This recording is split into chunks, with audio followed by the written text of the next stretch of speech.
Bonjour, hier, nouvelles arrestations en France et en Belgique de candidats au djihad. Et si votre fils partait rejoindre un groupe djihadiste radical en Syrie sans que vous n'ayez pu l'en empêcher?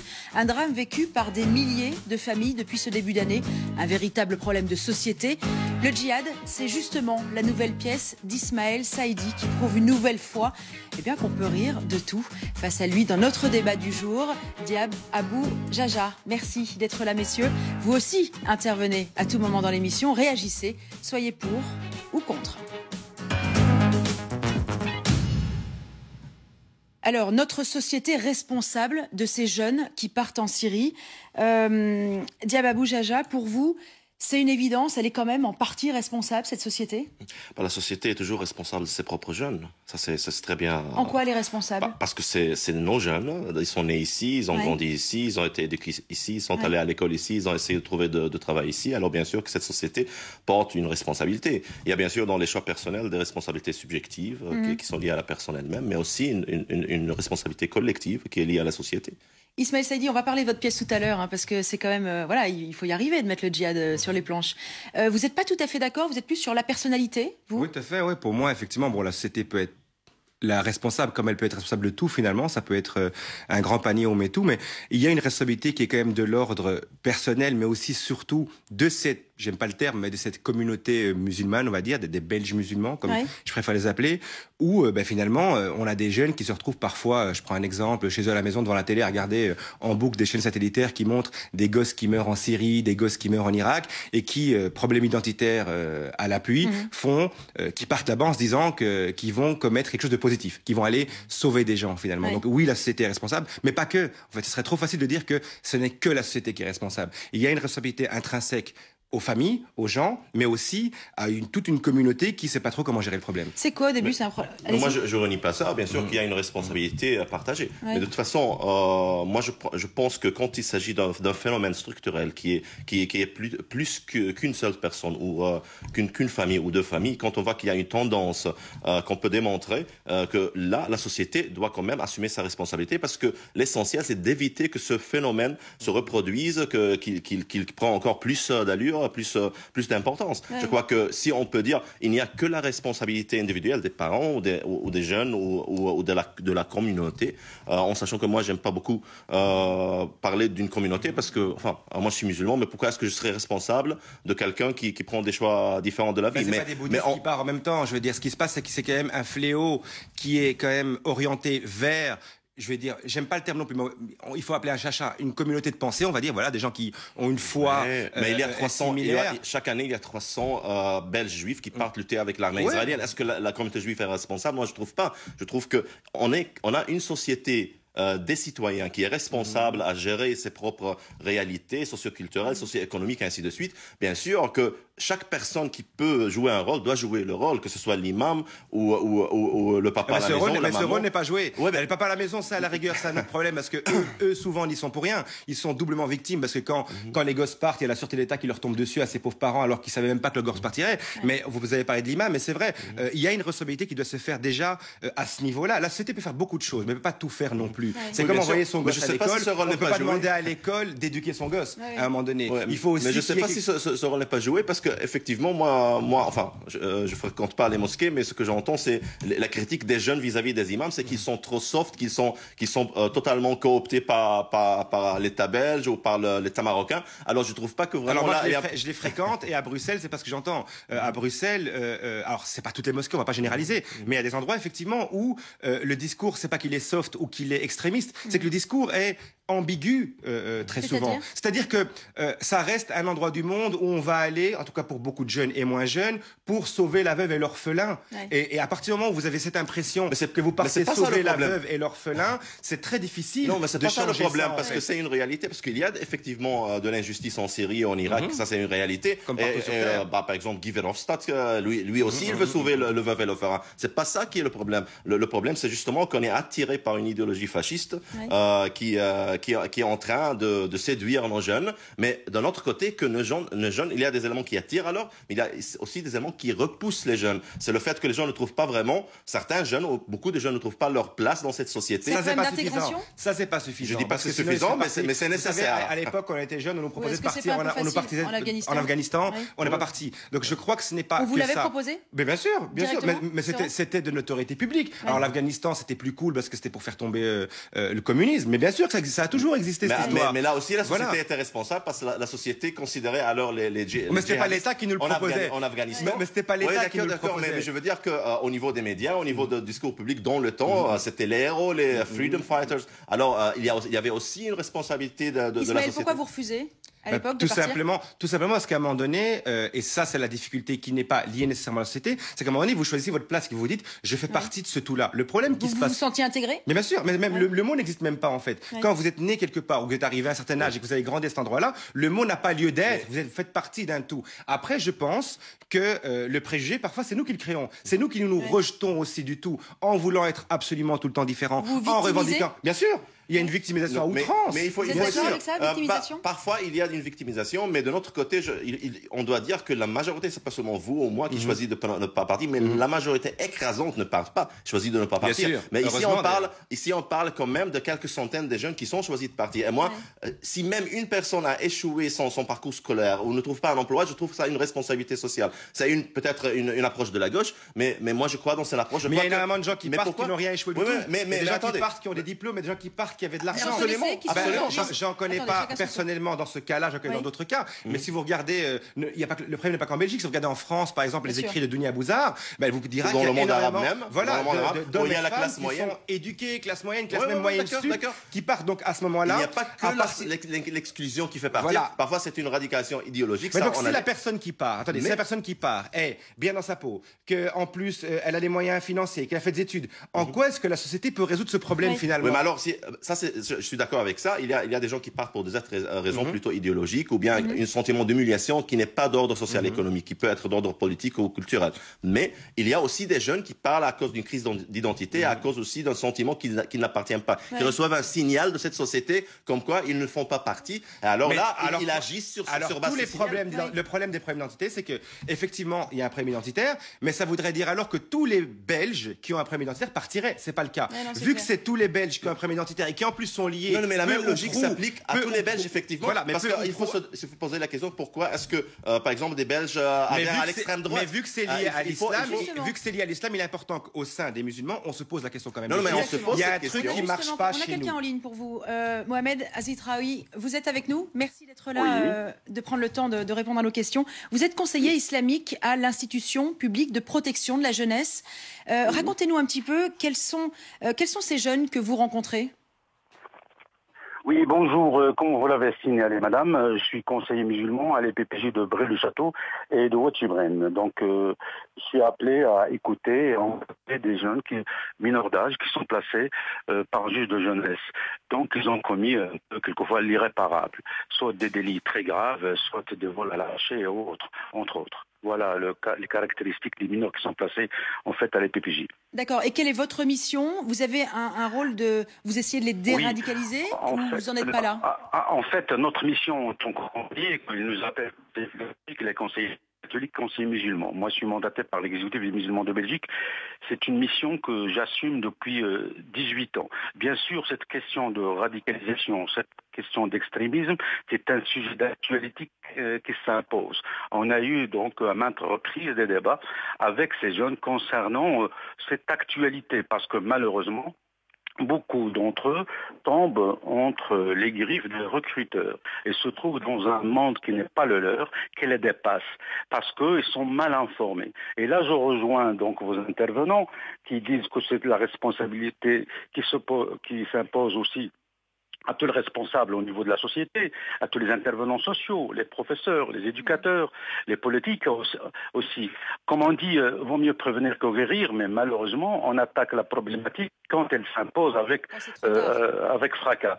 Mais à mon sens, il faut aller vers ces jeunes-là, les écouter, connaître leurs soucis, leur désarroi, qui fait en sorte qu'ils pensent à aller confirmer ou bien se confirmer dans un idéal qui n'est pas le leur. Est-ce que ça veut dire que vous avez un vrai rôle? Vous pouvez réellement empêcher ces jeunes un jour de vouloir partir? Personne ne peut dire qu'il peut empêcher. Notre rôle, c'est simplement pour éveiller, pour éclairer ces jeunes-là. Mais les empêcher, je ne crois pas qu'on a cette force de les empêcher. Il m'est arrivé de parler avec deux jeunes qui sont suivis avec une structure qui dépend de l'une des deux établissements où je travaille, une section de l'accompagnement institutionnel. On a bien discuté avec ces gens-là, mais ils montrent patte blanche comme quoi qu'ils ont compris le conflit, qu'il n'est pas pour eux, et qu'ils doivent apprendre parce qu'ils ont besoin d'un conseil. Mais malheureusement, il y en a un ou deux qui a pris la décision parce qu'il y a la pression de l'extérieur d'un groupe puisqu'il normalement qui les engage. Nous, ça ne dépasse cette mission-là en fait. Oui, bien sûr. Merci beaucoup en tout cas d'avoir pris le temps d'intervenir. Une réaction, Ismaël? Ben oui, en fait c'est de la gestion de crise chaque fois qu'on fait. Je veux dire, on prend l'exemple des mosquées. Pas assez de prévention. Mais bien sûr, on va condamner les djihadistes le jour où on verra un journaliste se faire égorger. Mais entre-temps, on va passer le temps à dire... vous savez, quand on va passer la journée à entendre que Dieu aide nos frères en Syrie, que Dieu aide nos frères en Syrie, que Dieu... Ben, à force, un mec qui a un problème identitaire, un mec chez qui ça ne va pas, ben, vous avez le droit de pas être d'accord, mais je vais juste terminer. À force, un mec se dit, ben moi je vais aller les aider, mes frères en Syrie. Et c'est ce qui se passe. Après tout le reste, il y a énormément de cheminement possible. Mais je ne dis pas qu'il y a que ça, mais ça existe. Comme quoi, ça se passe seulement dans les mosquées. Non, j'ai pas dit seulement. Mais le discours du gouvernement belge, c'est aussi d'aller aider les gens en Syrie. J'ai dit d'arrêter de tout balancer au gouvernement. Mais simplement, le discours d'aller aider les gens en Syrie n'est pas un discours problématique. C'est pas ça le problème. Le gouvernement belge, officiellement, la politique du gouvernement belge, c'est aussi d'aider même l'opposition en Syrie. Alors, quand il y a des mineurs qui partent, le discours n'est pas politique. C'est pas ça le problème. C'est pas d'avoir une sympathie avec la. Mais c'est pas une question de sympathie, c'est une question de, à partir du moment où on idéalise un endroit dans le monde en disant si c'est là qu'on va, on va aider nos frères, on va faire des choses hyper positives qui nous emmèneront au paradis ou que sais-je, là il y a déjà un problème. Je ne dis pas que ça se passe tout le temps. Exactement. Je dis juste que toujours dire c'est la faute des autres ne marche pas. Ce que vous avez dit au début, ça m'intéresse plus. Vous avez dit qu'on attend jusqu'au moment que ça se reproduit, où ça se passe pour réagir. Mais c'est justement ça la responsabilité sociale dont moi je défends. Il ne faut pas attendre, il faut prendre ses responsabilités en tant que société au début, pas seulement au niveau des éléments subjectifs idéologiques, mais aussi au niveau social et économique et d'inclusion. Je donne un petit exemple. Pourquoi est-ce que dans une ville comme Malines, il n'y a personne qui est parti? Et dans une ville comme Vilvoorde, il y a 80 ou Nantes qui sont partis. Dans une ville comme Anvers, plus qu'une centaine. Pourquoi il faut essayer... moi, je crois parce qu'il y a une différence de politique, il y a différents niveaux d'inclusion et d'exclusion dans ces villes-là. Il y a une politique différente. À la politique. On passe tout de suite à l'image. On passe à l'image qui fait mouche.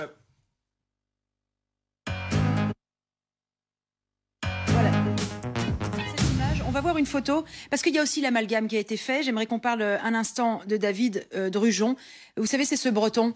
D'un seul coup, il y a quelques semaines, quand on a entendu parler de ce Breton, qui n'est plus là aujourd'hui, toute une communauté a été presque soulagée de se dire « Ah, il n'y a pas que des musulmans qui vont en Syrie ». Est-ce qu'il y a aussi un amalgame qui a été fait? Vous l'avez ressenti comme ça? Avec tous ces départs de jeunes? Parce qu'à force... moi, je suis tout aussi triste que lui parte qu'un autre. Mais quand vous passez votre temps à essayer de vous mettre dans une sphère, à vous dire... Nous ne sommes pas comme les autres. Ben vous dites, ah ouf, pour une fois, c'est pas nous qu'on va accuser. Mais le problème est le même. Il est parti en Syrie. C'est un de nos jeunes aussi, qui s'appelle Abdel, David ou Michel. C'est un de nos jeunes aussi. Et donc, mais ça, c'est un problème d'exclusion que la communauté, encore une fois, j'ai pas d'autre terme à utiliser, mais que les Belges musulmans, parlons de la Belgique, font aussi, de s'exclure d'un tout finalement. Pour moi, c'est tout aussi grave lui qu'un autre qui viennent de Schaerbeek, d'Anvers, de Malines ou que sais-je. Mais je crois que vous faites là une amalgame entre une minorité dans la communauté belgo-musulmane ou belge musulmane, qui est plutôt sur l'influence du salafisme, et la communauté musulmane qui justement fait l'opposé. Ah non, je ne fais pas d'amalgame. Non, je dis. Mais alors là, parce que la communauté musulmane ne fait que essayer je fais pas d'amalgame. Je dis qu'il y a un truc qui ne marche pas chez toi à la maison, tu vas quand même essayer de le régler avant de dire que c'est le problème de toute la rue. Et donc la société. Non, mais ça c'est pas une logique citoyenne. J'ai un problème avec cette logique. Moi, je veux pas une logique communautaire. Mais elle n'est pas communautaire. Mais si, c'est communautaire. Parce que c'est intéressant parce qu'on essaie de ne pas être communautaire dans des questions d'intégration, mais d'un seul coup on est communautaire. Elle n'est pas on doit communautaire. résoudre le problème dans la communauté. Elle n'est pas communautaire. La société a ses problèmes à régler qui sont d'ordre structurel, la pédagogie, l'enseignement, on est d'accord là-dessus. Voilà. Mais la société ne va pas rentrer dans l'idéologie des gens.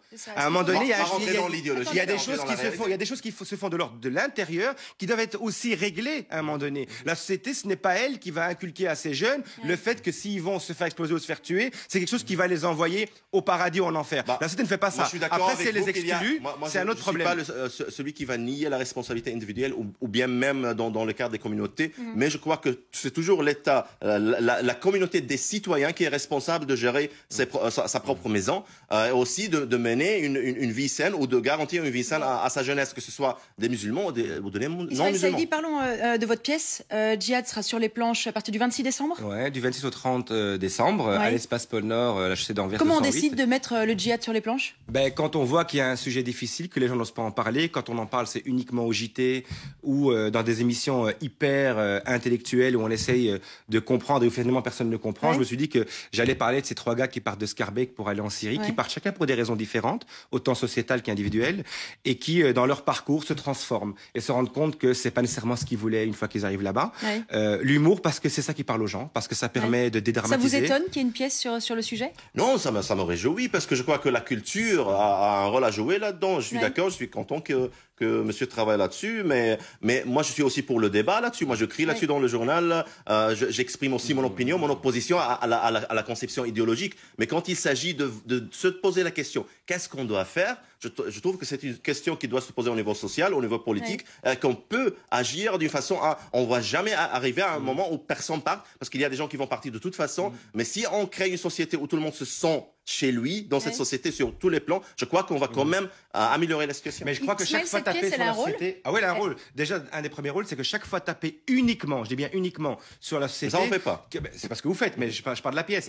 Créer une situation victimaire, où finalement, tout ce qu'on fait, c'est être la victime tout le temps. Et donc, c'est une grosse couverture. C'est quoi le but de la pièce? Le but de la pièce, c'est de parler de ce sujet avec humour et de permettre aux gens de, je vais dire comprendre, mais de comprendre le processus de 3 gars qui partent, chacun pour des raisons différentes, et qui en fait, encore une fois en réponse, moi ce qui m'intéresse, contrairement à ce que disait Marine Le Pen, c'est pas le fait qu'ils reviennent pas, moi ce que je veux c'est qu'ils partent plus. C'est elle qui vous a inspiré. C'est elle qui m'a inspiré. C'est ça la question la plus importante, c'est qu'ils partent plus.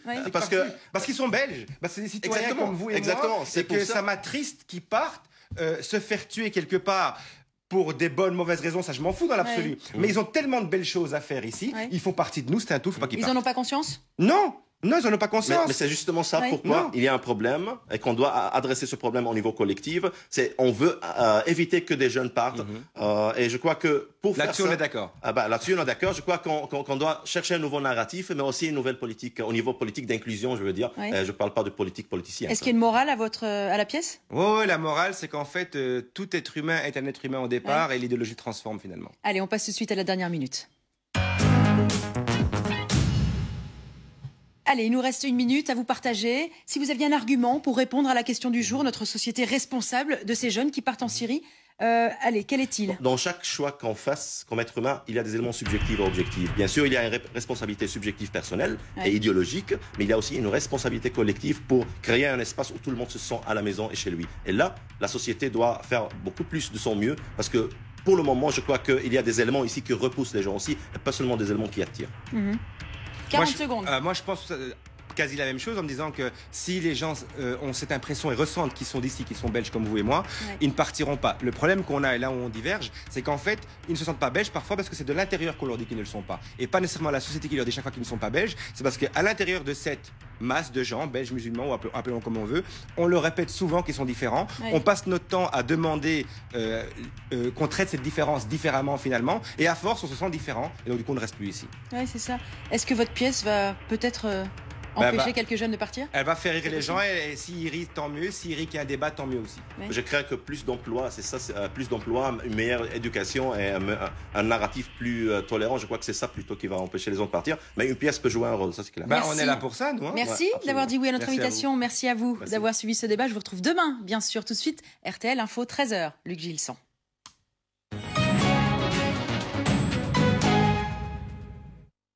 Retrouvez à tout moment Pour ou Contre et de nombreux autres programmes en vidéo à la demande dans l'abonnement RTL Sélection. RTL TVI vous souhaite des fêtes pleines de couleurs. J'aime mon travail. Parce qu'il me permet de m'entourer du beau et du bon, d'exalter les saveurs en fascinant le regard et le goût. Et à la fin de la journée, j'aime retrouver tout le beau et le bon qui sont enfermés ici à l'intérieur. Le cœur parfumé d'une noisette entière, le chocolat le plus fondant, des sensations croustillantes. Ferrero Rocher, savourez la beauté. Une toux grasse vous attaque? Le sirop Bronchocédal Mucus Menthol fluidifie le mucus et vous aide à expectorer. Bronchocédal Mucus Menthol, combattez la toux grasse. Maintenant, combattez votre toux grasse aussi avec le nouveau Bronchocédal Mucus Miel et Citron. Les 21 et 22 mars prochains, c'est la grande fête d'RTL TVI, Belle RTL et Disneyland Paris. Venez fêter le printemps et passer 2 jours de magie à Disneyland Paris en compagnie de vos animateurs préférés. Devenez nos invités VIP grâce à un accès exclusif et privé aux 2 parcs. Profitez le temps d'une soirée de Walt Disney Studios ouvert rien que pour vous. Et au programme, séance photo avec les animateurs d'RTL et les personnages Disney. Réservez maintenant, on vous attend.